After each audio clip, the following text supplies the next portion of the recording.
بیماری مشقت میں بھی اللہ کی طرف سے بہت رحمتوں کی بارش برستی ہے. اللہ والوں کو وہ رحمتیں نظر آتی ہیں, آنکھوں سے دکھائی دیتی ہیں کہ اللہ کی یہ رحمت مجھ پر برس رہی ہے. اس کو کہا اولئک علیہم صلوات من ربہم ورحمہ, ان پر اللہ کی طرف سے صلوات اور رحمت کی بارش برستی ہے. اور آگے یہ تو دنیا میں ہے. حضرت تھانوی نور اللہ مرقدہ نے لکھا ہے, ایک دفعہ حضرت تھانوی بیمار ہوئے پڑے تو کسی نے حضرت تھانوی نور اللہ مرقدہ کو تسلی یہ کچھ کلمات لکھے تو حضرت نے جواب میں فرمایا کہ بھئی بیماری میں بھی اللہ کی بہت سی نعمتیں ہیں.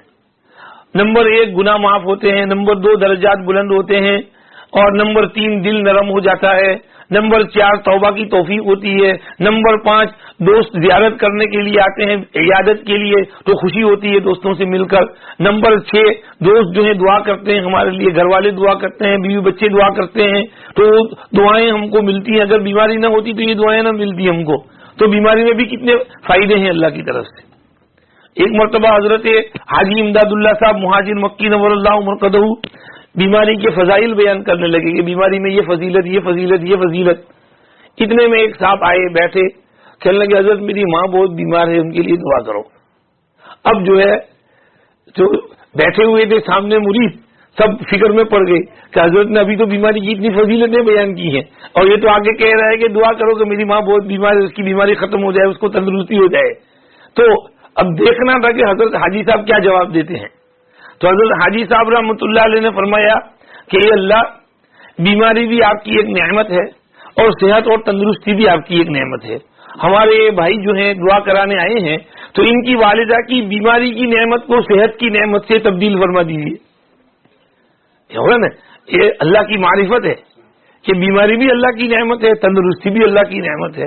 بے شک بیماری کے بہت فضائل ہیں مگر وہ بیمار کے لیے ہیں, لیکن صحت جو ہے وہ اس سے بڑھیا ہے, کیونکہ بیماری میں بعض مرتبہ آدمی بے صبرا ہو جاتا ہے, شکوہ شکایت کر بیٹھتا ہے. تو اس لیے اس میں سمجھیے کہ بیماری کے بجائے صحت کی دعا مانگنی چاہیے کہ اللہ ہماری بیماری ختم کر کے صحت سے تبدیل کر دے. بعض مرتبہ ہم صبر نہیں کر پاتے ہیں تو اجر ثواب ضائع ہو جاتا ہے. بیمار کے بیمار تو بیماری میں بہت سے کام ہم کرنا چاہتے ہیں نہیں کر پاتے ہیں. مثلا باجماعت نماز ہے, تبلیغ میں جانا ہے, حج میں جانا ہے, عمرے میں جانا ہے, تو اس لیے ہم چاہتے ہیں کہ اللہ ہم کو صحت دے دے تاکہ یہ کام ہم کر سکیں.